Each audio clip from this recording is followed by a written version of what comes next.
pagod.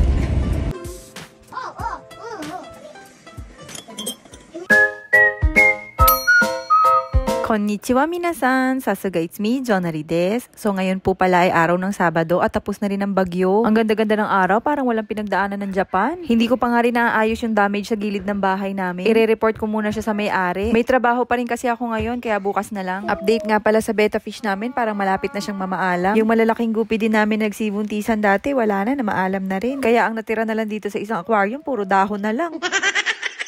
Itong mga baby guppies naman, medyo nagsisilakihan na. Buti na lang kahit papano, meron pa rin kami inaalagaan. Ewan ko ba dito kay daddy kung paano yung alagang ginagawa. Yung mga isda namin, laging unti-unting namamaalam.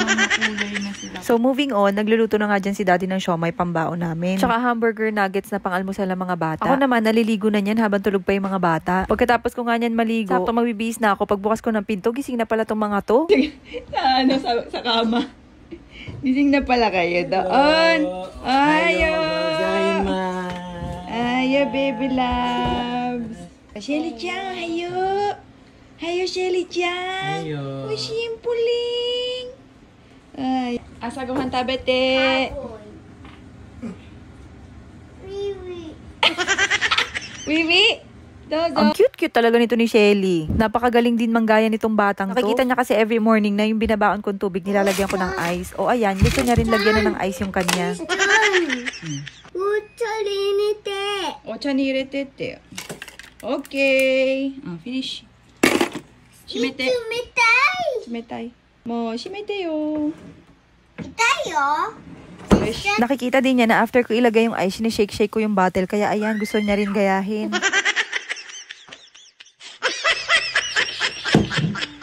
Ota?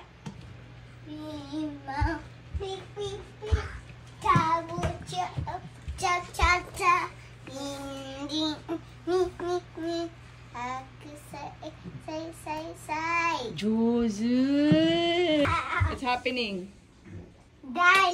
Daddy, what's daddy doing? Water? Ito ang isa sa dahilan kung bakit kailangan maaga kaming nagigising. Bukod kasi sa kailangan marami ka pang asikasuhin, kailangan mo rin silang laruin. Bago nga pala sila pumasok, lagi ko sila nilalagyan itong spray para sa lamok. Lalo ngayon, kakatapos lang ng ulan. Dati nung hindi ko sila nilalagyan ito, pag umuwi sila, lagi ang dami-daming pantal. Yung pantal nila, as in talagang sobrang namamaga, kaya nakakatakot. Ewan ko ba sa mga batang to, parang napaka-sensitive ng mga skin nila. Kapag naiinitan din sila, yung namumula sila. Wala naman silang dugong Japanese, pero kala mo, mga Hapon yung mga balat. Ganun ba kapag pinanganak dito sa Japan? Usually, salitan na kami ni daddy ng galawan dyan. Pag nag-aalmusal na siya, ako nag-aasikaso sa mga bata. Minsan naman siya nag-aasikaso, ako nag-aalmusal na. Or minsan, sinasabay na namin lahat para sabay-sabay na. Sa umaga talaga, napakabilis ng oras para talagang hinahabol ka. May nakita nga akong bagong nauuso ngayon sa TikTok. Tinatanong nila yung mga mami kung ano daw gustong regalo sa birthday. Sabi nung isang mami, gusto daw niya ng bagong likod. Ako naman gusto ko ng ekstrang kamay. Kaya ko kasi talaga mag-multitask. Kaya lang hindi talaga kinakaya ng kamay ko dahil dalawa lang sila.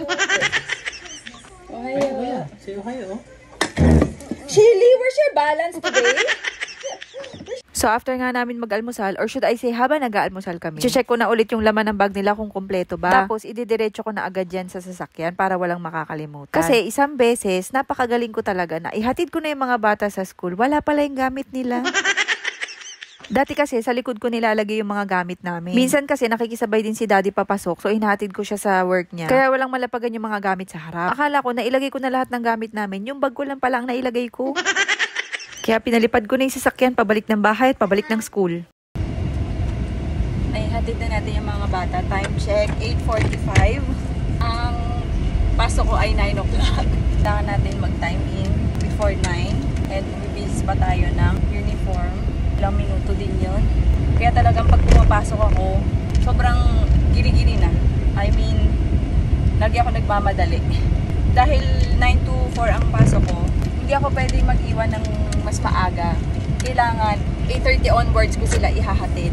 Kasi pag before 8:30 ko sila iiwanan, may charge yun. Kaya, no choice ako, lagi akong ganito papasok. Lagi akong nagmamadali, lagi akong tumatakbo. Tapos kapag uwian naman nila, kailangan, di ba 4 o'clock yung out ko. Meron lang akong 30 minutes na allowance. Kailangan masundo ko sila.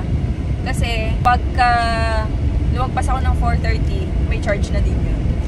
So, papunta sa work, nagmamadali, pauwi, nagmamadali. So, laging ganun ang eksena ko. Kaya, huwag na kayo magtaka kung bakit si Jones parang lagi siyang stress, lagi siyang pagod. So, yan ang kailangan nating i-deal hanggang sa medyo lumaki yung mga bata. Hindi sa nagre-reklamo, nakakapagod, pero wala tayong magagawa, di ba? Yun yung responsibilidad natin bilang magulang. At saka, masasaan malalaki din naman sila, di ba? So, ini-enjoy ko, pero syempre, nagre-reflect sa katawan ko yung pagod. Kaya kahit anong kain ko, kahit anong pahinga, tulog, hindi tayo agad-agad nakakabawi. Kaya sa mga nakakakita sa akin, or kahit sinong mga mami na sa tingin nyo, parang mukhang haggard siya ngayon. Parang nag-iba yung itsura niya, na losyang siya. Be kind. Be kind sa mga mommies kasi hindi nyo alam kung ano yung mga ordeal nila everyday. Kung ano yung pinagdadaanan nila everyday. So, ako, lucky pa ako kasi yung work ko, yung bahay ko, at yung daycare ng mga bata, hindi ganun kalalayo. Kaya ngayon, nagkukwento lang ako, nandito na ako sa work. What more yung iba na talagang bumabiyahe ng sobrang layo para lang maghatid ng anak, para makapasok sa trabaho. So, yun lang, be kind. And, watch your words. Minsan kasi yung mga sinasabi nyo na, pumayat ka, ganyan-ganyan. Yung mukha mo, parang iba, ganyan-ganyan. Hindi nila ginusto yun. Hindi namin ginustong maging ganito. Hindi namin ginustong malosya. Hindi namin ginusto na magmukha kaming pagod. Pero, there are instances na hindi natin napipigilan or wala tayong magagawa sa ngayon. So, ayun lang. So, work na tayo. Work.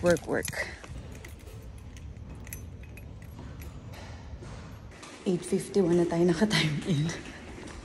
So, meron na lang tayong 4 minutes para makapag-bihis at makaakit sa ward.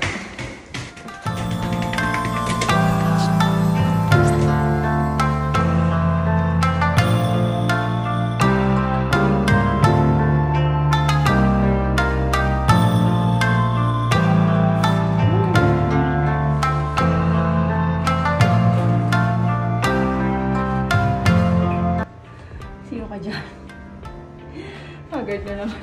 At least may medyas tayo for today.